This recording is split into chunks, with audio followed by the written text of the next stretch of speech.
Assalamualaikum warahmatullahi wabarakatuh. Yang terhormat, saya ucapkan kepada Bapak Usyono selaku dosen pengampu di mata kuliah kewarganegaraan. Saya, Nela Najwa Sitorus, dengan NIM 0601243069, jurusan Ilmu Perpustakaan, kelas IP3, Fakultas Ilmu Sosial. Rumusan masalah yang saya ambil ialah 1. Pengertian negara dan perkembangan teori kenegaraan NKRI.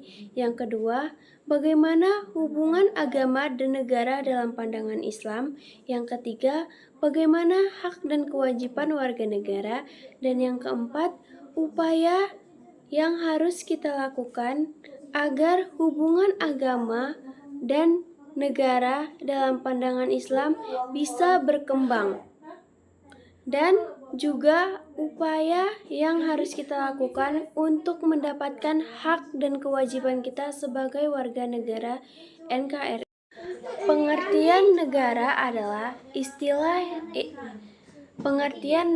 adalah istilah negara yang diterjemahkan dalam bahasa asing, yaitu dalam bahasa Inggris atau yang bisa disebut dengan etat, yaitu diambil dari kata bahasa Latin yang berarti adalah status atau statum, yang artinya keadaan yang tegak dan tetap atau suatu yang memiliki sifat yang tegak dan tetap.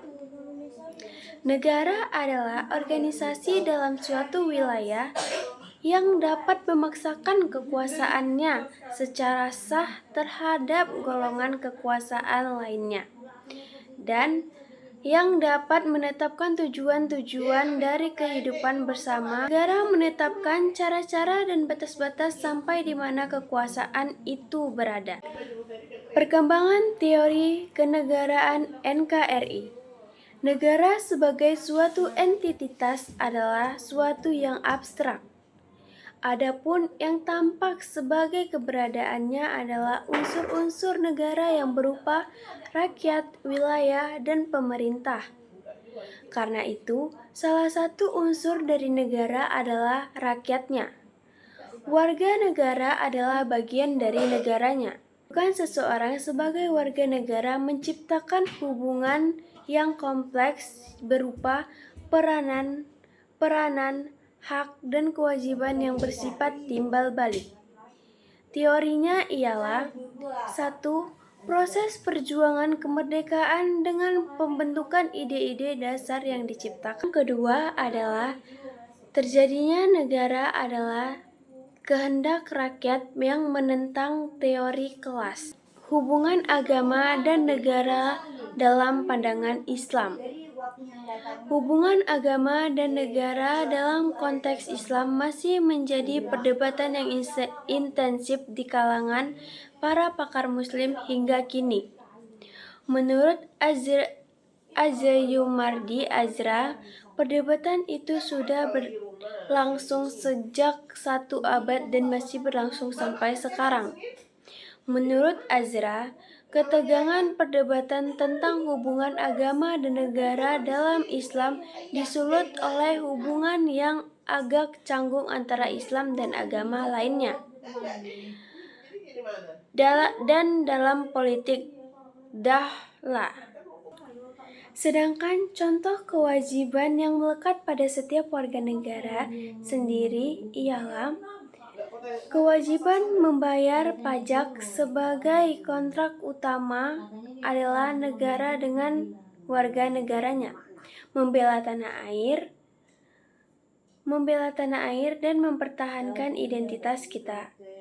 Kewajiban kita sebagai mahasiswa adalah membayar UKT dengan tepat waktu, belajar dengan giat, tekun dan selalu memperhatikan dosen, tidak terlambat dan harus tepat waktu datang ke kelas sebelum dosennya masuk. Upaya yang harus kita lakukan untuk menyiarkan hubungan agama dan negara dalam pandangan Islam, yaitu untuk memastikan hubungan agama dan negara dalam pandangan Islam semakin berkembang ialah mendapatkan hak dan kewajiban sebagai warga negara, meningkatkan pemahaman keagamaan dan kebangsaan kita sebagai warga negara. Upaya kita untuk mendapatkan hak dan kewajiban kita sebagai warga negara adalah mengenali dan memahami hak dan kewajiban kita, aktif dalam kehidupan sosial dan politik, menaati hukum dan peraturan yang ada di negara Indonesia ini, menghormati hak orang lain dan menjaga toleransi, dan meningkatkan kualitas diri sebagai mahasiswa dan warga negara.